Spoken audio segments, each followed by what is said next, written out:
नमस्कार बंधुगण, कहानी दुनिया को आपण मानकु स्वागत। आजिर कहानीर ना लोभी जामाता। जगत दास गरीब कृषक। जो समयर कथा कह सेतेबेले झियो बाहाघर देबा निमंते लोकंको बड़ हटहटा हेबाकु पड़ुथला। जगत दासर दुई झियो थिले। से दुई जनकु विवाह करिबारे विचारकु तार अधिकांश जमी बाड़ी बिक्री करदेबाकु पड़िला। अवशिष्ट थाए खंडे मात्र जमी, हले बलद और शगड़टीए। सान झीर बाहागर होइजिबार अल्प दिन परे दीपावली उत्सव आसिला। जगत दासर स्त्री कहिला, झियो जोई मानकु उत्सव को निमंत्रण करिबा उचित। जगत दास मुंड टुंगारिला। प्रकृतरे तार डाकिबार इच्छा नथिला, कारण उत्सव उपलक्षे झियो जोई घरकु आसिले सेमानकु किछि उपहार देबा कथा। उपहार देला भली अर्थ ताठी नथिला, किंतु तेणे सान झियो ता स्वामी सह लगाई थाए, चल मो बाप घर को नहीं चल। जोई कहूए कि बिना निमंत्रण रे जिबा उचित नुहे, किंतु झियो कहूए माँ तो मते दीपावली बेलू जिबाकू कहिथिले, आउ पुणी निमंत्रण कौन। सान जोई जुक्ति ग्रहण करि नहीं जिबाकू प्रस्तुत हैला। तेणे बड़ झियो भी ता स्वामी को कहूए बाप घर को मते नहीं चल। बड़ जोई दोदो पांच हेले से कहूए न गले तुमे ही ठकी हेब।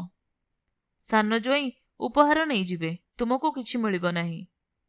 अतएव बड़ जोई मध्य स्त्री सह जिबाकू प्रस्तुत हैला। एका दिने अल्प समय छड़ारे दुई झियो जोई जाई जगत दास घरे पहुंचिले। जगत दास महा चिंतारे पड़िला। ता स्त्री किंतु धरी नेला जे जगत दास निमंत्रण पाई ही झियो जोई माने आसिचंती। पर्व बीतीगला। तेणिकी झियो जोई माने विदा हेबा कथा, किंतु कौनसी उपहारर व्यवस्था हेबा सेमाने देखिले नाही। बड़ झियो जोई भाबिले बोधहुए सेमानकु लुचेई सान झियो जोई को किछि दिया जाइछि। सान झियो जोई भी ठीक सेई कथा भाबिले। धैर्य धरि न पारी बड़ झियो माँ को कहिला कि बड़ जोई को किछि उपहार न देले ताको लाज लागिबो। माँ कहिला, धान बिकी तो विवाह पई होइथिबा करज शोध करिबा परे जदि किछि बळिबो तेबे तो बापा तते निश्चय उपहार देबे। सान झियो ए कथाबार्ता कान डेरी शुणी पकाइला। आउ से भी माँ को कहिला कि सान जोई को किछि उपहार मिलिबा दरकार। माँ कहिला, झियो बलद बिकी तो विवाह विवादरे होइथिबा करज शोध परे जदि किछि बळिबो तेबे सिना उपहार किणी हबो। जोई माने ए कथा शुणिले। जगत दास घरे न थाए। बड़ जोई देखिला शगड़रे धान बोझेई होइछि। जदि एहा बिक्री हेले ताकू उपहार मिलिबा कथा, तेबे से निजे बिकी न आसिबो किया।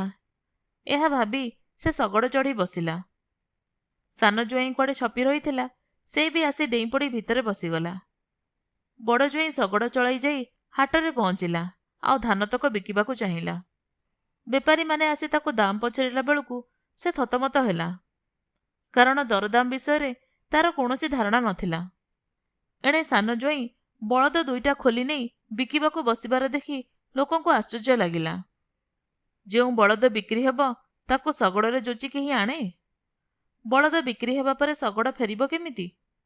बेपारी माने धरी नेले कि 2 टका काहाठारु धान और शगड़ चोरी आनी बिकी देई पळाइबाकू बसिचंती। सेमाने 2 जनकू धरी सिपाही डाकी सेमानको जिम्मा देले। जगत दास जाइथिला किछि टंका करज करिबाकू। सेही टंकारे से 2 जोईंको पई उपहार किनी थांता। घरकू फेरी जोई माने शगड़ धरी कुआडे चली जाइथिबार शुणी से सेमानकू ठाब करिबा पई धाइला। जेतिकी टंका से करज करी आनिथिला जोई दुहींको मुकुळेइबारे सेतक खर्च होइगला। दीर्घ निश्वास छाड़ी जगत दास कहिला, बापा माने उपहार तुम कपाଳରେ नाही, नहले एमिते अतर्छा निर्बुद्धिया होइथांत। आपण माने शुणुथिले जह्न मामुर एक गप लोभी जामाता।